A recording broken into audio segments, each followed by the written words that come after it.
Bihar government ने NEET UG counselling 2024 का schedule release कर दिया है। इसके साथ ही उन स्टूडेंट्स के लिए एक अपॉर्चुनिटी ओपन हो जाती है जो नॉर्थ इंडिया में ही एडमिशन लेना चाहते हैं एमबीबीएस कोर्स में, लेकिन उनका स्कोर भी कम है और उनका बजट भी कम है।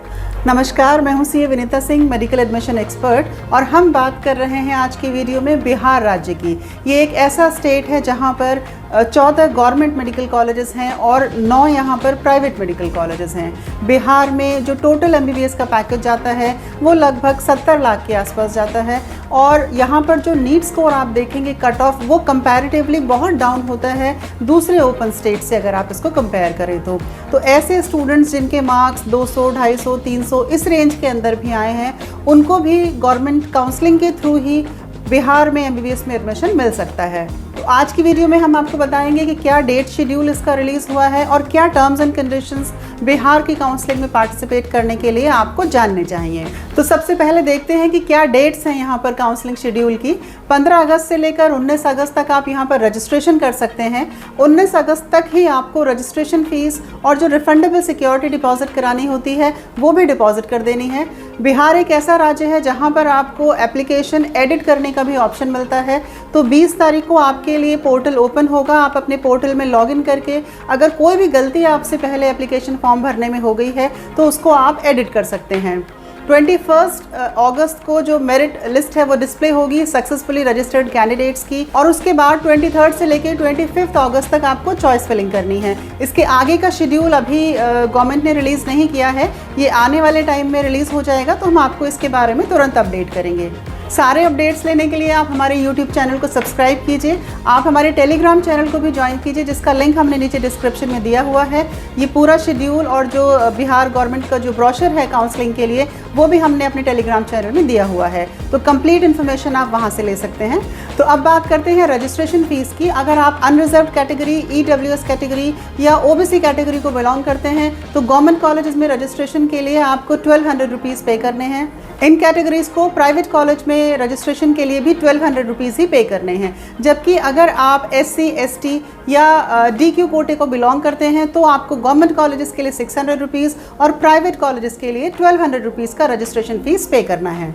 अब बात करते हैं कि सिक्योरिटी आपको क्या डिपॉजिट करानी है। जो रिफंडेबल सिक्योरिटी है, अगर आप गवर्नमेंट कॉलेज के लिए अप्लाई कर रहे हैं और आप अनरिजर्व कैटेगरी या EWS कैटेगरी को बिलोंग करते हैं तो आपको 10,000 रुपीज़ की सिक्योरिटी डिपॉजिट करानी है। अगर आप SC, ST, BC या EBC कैटेगरी को बिलोंग करते हैं तो गवर्नमेंट कॉलेज में रजिस्ट्रेशन के लिए आपको 5,000 की सिक्योरिटी पे करनी है। अगर हम प्राइवेट कॉलेजेस की बात करें तो सभी कैटेगरीज को प्राइवेट मेडिकल कॉलेजेस यानी MBBS के लिए जो सिक्योरिटी पे करनी है वो है 2 लाख रुपये, और जो प्राइवेट डेंटल कॉलेजेस के लिए सिक्योरिटी आपको पे करनी है वो है 50,000 रुपीज़। बिहार की काउंसलिंग में 4 राउंड होंगे काउंसलिंग के, राउंड 1, राउंड 2, राउंड 3 और स्टे वैकेंसी राउंड। बिहार की काउंसलिंग के लिए आपको एक बात जानना बहुत ही ज़रूरी है कि अगर आप राउंड 1 या राउंड 2 में पार्टिसिपेट करना चाहते हैं तो आपके पास जो रजिस्ट्रेशन के लिए ऑप्शन अवेलेबल होगा वो सिर्फ राउंड 1 में ही होगा। यानी अगर आप डायरेक्टली राउंड 2 में पार्टिसिपेट करना चाहते हैं, बिहार को अपना बैकअप प्लान रखना चाहते हैं, तब भी आपको अपना रजिस्ट्रेशन यहाँ पर राउंड 1 में ही कर लेना चाहिए। जो राउंड 2 है उसमें कोई भी फ्रेश रजिस्ट्रेशन की अपॉर्चुनिटी स्टूडेंट्स को नहीं मिलेगी। राउंड 3 और राउंड 4 जो स्टे वैकेंसी राउंड होगा उसमें स्टूडेंट्स फ्रेश रजिस्ट्रेशन कर सकते हैं और अपना एप्लीकेशन फॉर्म फिल कर सकते हैं। UGMAC के पोर्टल पर एप्लीकेशन फॉर्म फिल करते समय आपको जो एप्लीकेशन फिल करना होता है वो 2 पार्ट में फिल होता है, पार्ट A और पार्ट B। और इस एप्लीकेशन को फिल करने के बाद आपको इसका प्रिंट आउट भी लेना चाहिए, क्योंकि ये प्रिंट आउट आपसे डॉक्यूमेंट वेरिफिकेशन के टाइम पर मांगा जाएगा। बिहार का जो राउंड 1 है वो फ्री एग्जिट राउंड है। अगर आपको बिहार के राउंड 1 काउंसलिंग में कोई सीट अलॉट होती है तो आपको पोर्टल पर जाकर प्रोविजनल अलॉटमेंट लेटर वहाँ से डाउनलोड करना है। लेकिन ये प्रोविजनल लेटर डाउनलोड करने से पहले आपसे वहाँ पूछा जाएगा कि क्या आप सेकेंड राउंड में अपग्रेडेशन के लिए अप्लाई करना चाहते हैं या नहीं। तो वहाँ पर आपको येस या नो का ऑप्शन जो अवेलेबल होगा अपने अकॉर्डिंग आपको वो फिल करना होगा, तभी आप अपना जो प्रोविजनल अलॉटमेंट लेटर है वो डाउनलोड कर सकते हैं। जैसा कि हमने बताया कि राउंड 1 तो यहाँ पर फ्री एग्जिट है।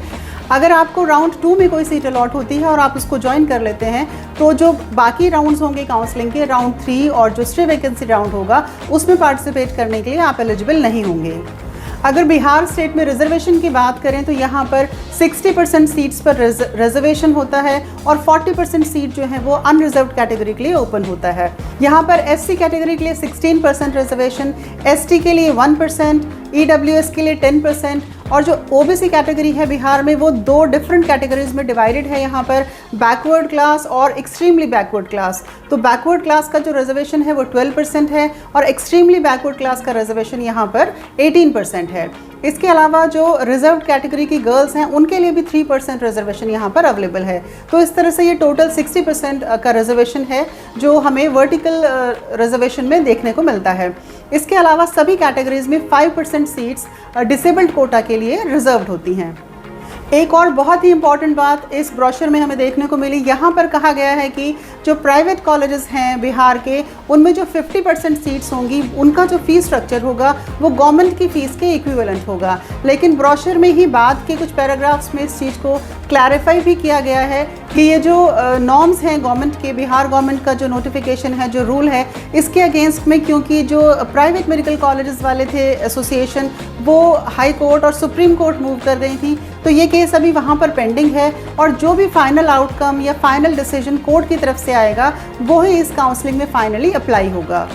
तो ये थी बिहार की काउंसलिंग से रिलेटेड कंप्लीट इन्फॉर्मेशन। अगर आप हमारी पेड सर्विसेज लेना चाहते हैं तो आप स्क्रीन पर दिखाए गए नंबर पर हमें कांटेक्ट कर सकते हैं। बाकी सारी काउंसलिंग की इन्फॉर्मेशन भी हम आपको इसी यूट्यूब चैनल पर लाते रहेंगे। अगर ये वीडियो आपको इन्फॉर्मेटिव लगी है तो इसे अपने फ्रेंड्स और फैमिली और सर्कल के साथ आप शेयर करें ताकि उनको भी इसका बेनिफिट मिल सके। तो मिलते हैं ऐसी और इन्फॉर्मेटिव वीडियो के साथ जल्दी ही। नमस्कार।